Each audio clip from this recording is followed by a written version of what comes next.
18 enfants disparus selon les chiffres officiels, kidnappés, mutilés ou tués tout simplement, on peut le dire, le phénomène d'enlèvement d'enfants crée désormais la psychose en Côte d'Ivoire.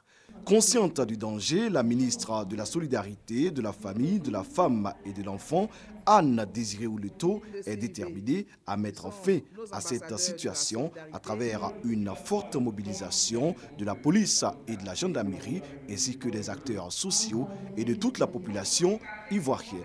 C'est une situation complètement révoltante et personne ne peut l'accepter. Et aujourd'hui, nous avons initié cette rencontre à l'effet de rassurer les familles, de leur présenter la stratégie mise en place par l'État de Côte d'Ivoire. Nous avons lancé à compter de ce jour une campagne de sensibilisation de toutes les familles, des enfants eux-mêmes, à l'effet de lutter contre cette nouvelle criminalité-là. Différents témoignages recueillis au cours de cette cérémonie de lancement de la campagne de lutte contre l'enlèvement des enfants ont permis de mesurer l'ampleur de la situation.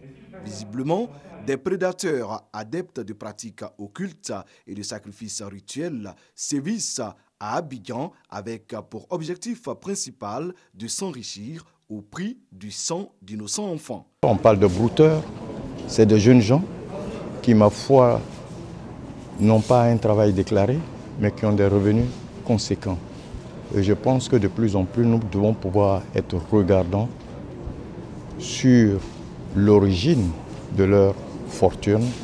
Les enquêtes sont en cours pour mettre la main sur ces prédateurs. Des actions concertées sont également menées par les membres du gouvernement pour ne plus que de tels actes se reproduisent en Côte d'Ivoire.